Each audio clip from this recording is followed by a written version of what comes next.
দেখেন, শিক্ষকদের কাজ আর অন্য পে গ্রেডের সরকারি কর্মচারীদের কাজ ভিন্ন। এটা হুটহাট নেওয়ার মতো ডিসিশন না, এটা সময় নিয়ে নেওয়ার মতো। 54 বছরে চেঞ্জ হয় নাই ভাই।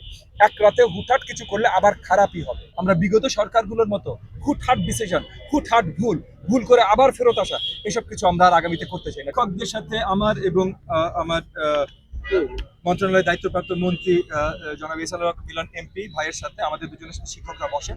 শিক্ষকরা তাদের এই কনসার্নগুলো শক্তভাবে তুলে ধরেন। আমরা তাদেরকে সময় দিয়েছি। এই কামিং উইক, আগামী সপ্তাহে তাদের সাথে আবার বৃহত্তরভাবে বসবো, তাদের নেতৃত্বে যারা আছেন তাদের সাথে বসবো, আরো বৃহত্তরভাবে আলোচনা করে আমরা এমন একটা জায়গায় আসতে চেষ্টা করবো যেখানে একটা লং টার্ম পলিসিগত সিদ্ধান্ত, যেটা সলিউশন হতে পারে। কারণ দেখেন, শিক্ষকদের কাজ আর অন্য পে গ্রেডের সরকারি কর্মচারীদের কাজ ভিন্ন। শিক্ষা অন্য পে গ্রেড, যেমন মনে করেন মন্ত্রণালয়ে যারা চাকরি করে রাত 12টা পর্যন্ত, আমরা যখন মন্ত্রণালয়ে থাকি, যেমন বুধবারে রাত 10টা 11টা পর্যন্ত আমরা ছিলাম, তারা সবাই ছিল। শিক্ষকরা 10টা 11টা পর্যন্ত অফিসে থাকে না। তো পার্থক্য আছে। তো পার্থক্যটাও রিফ্লেকশন হতে হবে পে গ্রেডে। আবার শিক্ষকের উপরে দায়িত্ব অনেক বড়, দেশ গঠনের, দেশের ভবিষ্যৎ গঠনের দায়িত্ব শিক্ষকদের উপরে, তাহলে সেটারও মূল্যায়ন হতে হবে।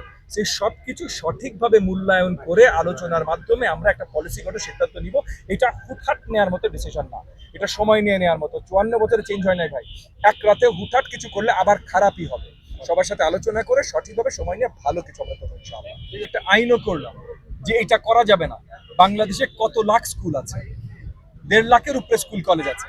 এই 1.5 লাখের উপরে স্কুল কলেজ যখন, যদি আইন ভাঙে, বাই এনি চান্স, আমরা চাই না তারা ভাঙে, যদি আইন ভাঙে, আমাদের ফিজিক্যাল অবস্থান নাই 1.5 লাখকে একসাথে পানিশ করা। তো সেই জায়গা থেকে আমাদের ওই 1.5 লাখের কনসালটেশন নিয়েই চেঞ্জগুলো আনতে হবে। আমরা সঠিক চেঞ্জ আনতে চাই, সঠিকভাবে আনতে চাই। আমরা বিগত সরকারগুলোর মতো হুটহাট ডিসিশন, হুটহাট ভুল ভুল করে আবার ফেরত আসা, এসব কিছু আমরা আর আগামীতে করতে চাই না। জনাব তারেক রহমানের সরকার জবাবদিহি সরকার। জনাব তারেক রহমানের সরকার বাংলাদেশের জনগণের সরকার। বাংলাদেশের জনগণের সরকার মানে জনগণের কনসালটেশন ছাড়া কোনো বদল, কোনো চেঞ্জ, কোনো কিছু হবে না ইনশাআল্লাহ।